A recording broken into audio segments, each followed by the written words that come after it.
इससे पहली वाली वीडियो में आप लोगों ने वैद्युत द्विध्रुव की अच्छी स्थिति में वैद्युत क्षेत्र की तीव्रता पढ़ी थी। अच्छी स्थिति क्या होती है, मान लो ये कोई वैद्युत द्विध्रुव है हमारा, ठीक है, ये प्लस क्यू चार्ज है, ये माइनस क्यू है, तो इस अक्ष के अनुदिश जो निकालते हैं उसे हम बोलते हैं अच्छी स्थिति। और इस तरह से परपेंडिकुलर इसके निकालेंगे इस पॉइंट पे, इस पॉइंट पे, इस लाइन पे कहीं भी, तो इसको बोलते हैं हम निरक्षीय स्थिति। ठीक है, तो इस निरक्षीय स्थिति पर हम वैद्युत क्षेत्र की तीव्रता फाइंड करेंगे। ठीक है, इसके बीच की डिस्टेंस होती है 2L, तो इधर भी L होती है, इधर भी L होती है। ठीक है, फिगर मैंने पहले से आपके लिए ड्रॉ कर रखा है, तो देखते हैं कैसे इस डेरिवेशन को हम याद करेंगे, कैसे इसको करेंगे हम। ठीक है, और ये जो डेरिवेशन है बहुत इम्पोर्टेंट है बोर्ड के लिए, क्योंकि बहुत बार पूछी गई है एग्ज़ाम में, और पूरा चांस है कि अगला जो 2025 में जो एग्ज़ाम होगा उसमें भी ये डेरिवेशन ज़रूर पूछी जाएगी। ठीक है, तो समझ लेते हैं इसे पहले अच्छे से। पहले फिगर को समझें, सबसे पहली चीज़ है, अगर आप फिगर समझ जाते हैं तो आधी डेरिवेशन आप ईजिली कर पाएंगे। तो ये मैंने मान लेते हैं वैद्युत द्विध्रुव बना हुआ है, इधर है प्लस क्यू चार्ज, इधर है माइनस क्यू चार्ज। ठीक है, ये डिस्टेंस है हमारी L और ये भी डिस्टेंस है L, क्योंकि बीच की डिस्टेंस होती है 2L। अब इस पॉइंट से, इस वैद्युत द्विध्रुव से ये जो डिस्टेंस है यहाँ से लेके यहाँ तक ये आपको दिख रही है, वो है R।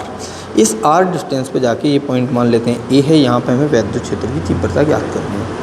तो अब अगर हम ध्यान से देखें तो प्लस क्यू चार्ज के कारण जो इस पॉइंट पे वैद्युत क्षेत्र बनेगा वो इससे दूर होगा, तो इस तरफ इस डायरेक्शन में जाएगा।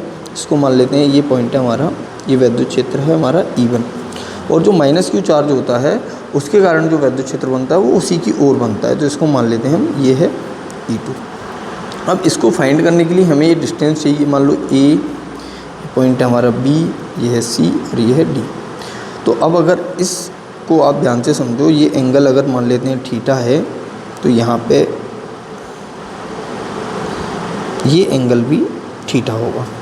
तो जब भी हमें इस पॉइंट इस डायरेक्शन में वैद्युत क्षेत्र चाहिए या इस डायरेक्शन में, ये इसके दो घटक हो जाएंगे, एक घटक हो जाएगा क्षैतिज घटक और एक हो जाएगा ऊर्ध्वाधर घटक। ठीक है, तो ये ऊपर वाला ऊर्ध्वाधर घटक है, नीचे वाला क्षैतिज घटक है। तो इधर जो क्षैतिज घटक आएगा वो आएगा E1 cos थीटा और इधर आएगा E1 sin थीटा। ऐसे सेम इसके भी दो घटक होंगे, इसी डायरेक्शन में आएगा E2 cos थीटा और इस डायरेक्शन में नीचे की तरफ आएगा E2 sin थीटा। ठीक है, अगर आप इसे समझ पा रहे हो तो ध्यान से समझें। मैं इस पॉइंट को, पॉइंट A को यहाँ बना के आपको ड्रॉ करके दिखा दूँ। ये मान लेते हैं पॉइंट A है। ठीक है, तो इस पॉइंट A पर हमें जो वैद्युत क्षेत्र मिला है वो कुछ ऐसे मिला है, इधर है E1, नीचे इस साइड है E2, ये पॉइंट एंगल है थीटा और इस पर E1 cos थीटा और इसी पर आया है हमारा E2 cos थीटा। एक ही डायरेक्शन में दोनों वैद्युत क्षेत्र आ रहे हैं। अब देखो ये जो डिस्टेंस है, इस ट्रायंगल को देखो आप, ट्रायंगल ये जो बना हुआ है इस तरह से, दोनों सेम ट्रायंगल है ABD। अब ये डिस्टेंस है L और ये है डिस्टेंस R। तो इस डिस्टेंस को अगर हम पाइथागोरस थ्योरम से निकालेंगे तो ये आ जाएगी R² प्लस L²। सेम जितनी डिस्टेंस इस तरफ है ये, उतनी डिस्टेंस ये होगी AC।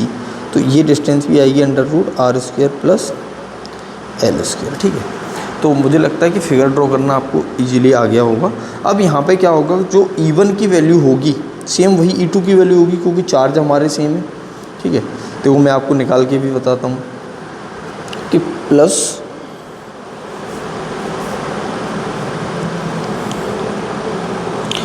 Q charge, plus Q आवेश के कारण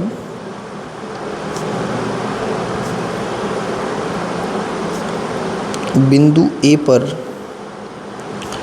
वैद्युत क्षेत्र अगर हम निकालेंगे, जिसको हमने E1 माना है, वो आ जाएगा KQ/√R² प्लस L² का स्क्वायर। देखो ध्यान से, ये डिस्टेंस है यहाँ से लेके यहाँ तक √R² प्लस L², और जो वैद्युत क्षेत्र E1 की वैल्यू आई वो आ गई KQ/R² होता है वैद्युत बिंदु आवेश के कारण वैद्युत द्विध्रुव। ठीक है, वैद्युत क्षेत्र, सॉरी। तो अब इसको समझें आप कि प्लस क्यू आवेश के कारण बिंदु ए पर वैद्युत क्षेत्र आ गया। ऐसे ही अगर हम माइनस क्यू आवेश के कारण भी निकालेंगे तो सेम इतना ही आएगा। माइनस क्यू आवेश के कारण बिंदु ए पर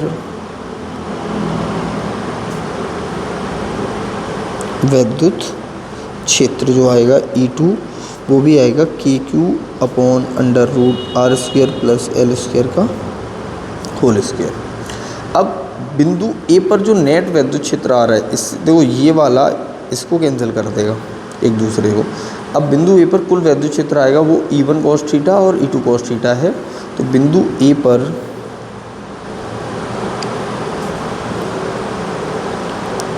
कुल वैद्युत क्षेत्र E = आ जाएगा E1 cos theta plus E2 cos theta. अब यहाँ पे E1 और E2 की वैल्यू सेम है, तो अगर हम इसको वैल्यू को पुट कर दें KQ/R² plus L² cos theta plus KQ/R² plus L² cos theta. देखो यहाँ पे ये जो स्क्वायर लगा है इससे अंडर रूट हट जाएगा, ठीक है। तो स्क्वायर से अगर आप देखो ध्यान से, इस वाले से ये अंडर रूट हट जाएगा, ऐसे ही इस स्क्वायर से ये अंडर रूट हट जाएगा। तो हमारे पास वैल्यू आ जाएगी KQ/R² प्लस L²। तो हम इसको लिख सकते हैं 2KQ cos theta upon R² plus L²। ये E की वैल्यू आई। अब इस ट्रायंगल को आपने देखा होगा, तो यहाँ पे ये जो एंगल था ये था हमारा थीटा। तो ये थीटा है, तो थीटा के सामने ये परपेंडिकुलर, ये बेस। तो यहाँ से अगर हम cos थीटा की वैल्यू निकालेंगे तो cos थीटा की वैल्यू क्या आ जाएगी, बेस अपॉन हाइपोटेन्यूज, यानी कि आधार बट्टे कर्ण होता है। तो आधार कितना है हमारा L और कर्ण है √R² प्लस L²।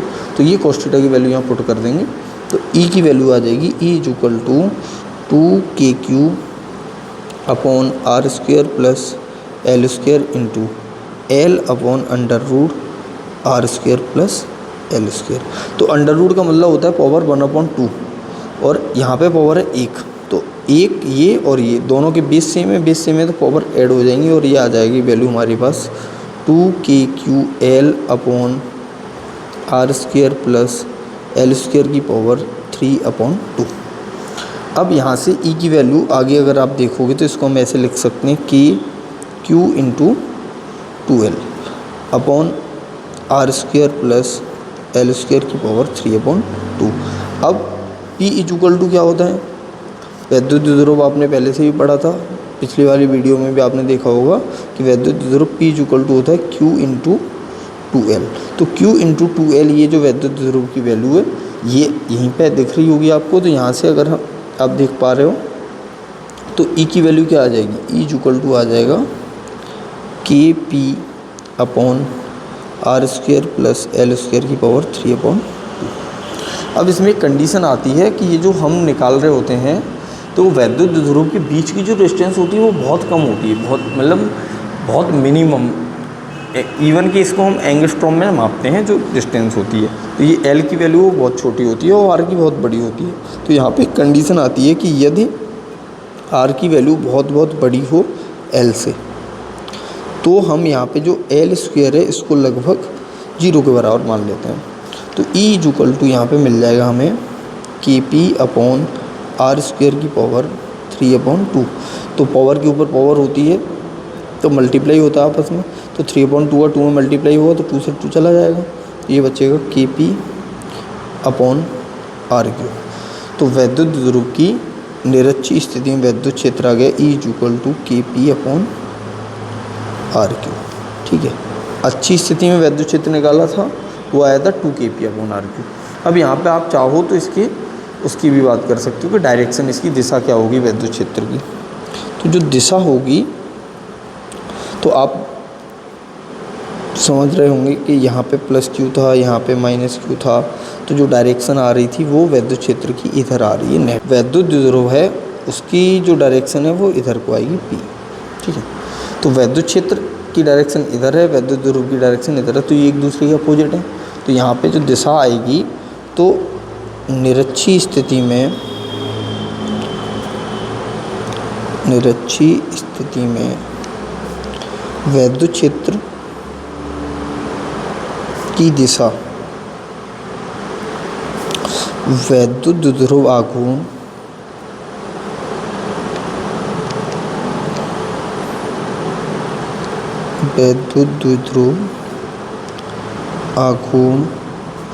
की दिशा के विपरीत होती है।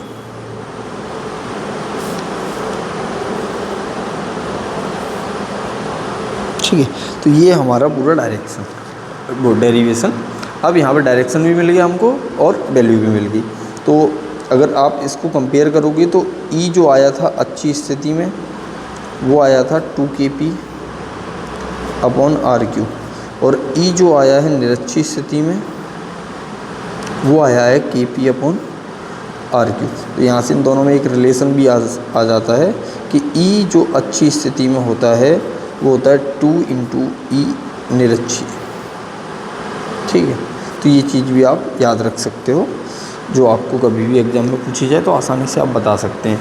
एक चीज़ और, एक क्वेश्चन यूपी बोर्ड में पूछा गया था एक बार, इसी पे MCQ था कि ये जो वैद्युत क्षेत्र होता है वैद्युत द्विध्रुव के कारण अगर कोई पॉइंट है उस पर वैद्युत बल लगे तो वो किसके प्रोपोर्शनल होगा, तो जो F प्रोपोर्शनल होगा 1/RQ के, क्योंकि F इक्वल टू होता है QE। अब यहाँ पे F इक्वल टू क्या आ जाएगा, Q × KP अपॉन RQ, या F equal to Q × 2kp upon RQ।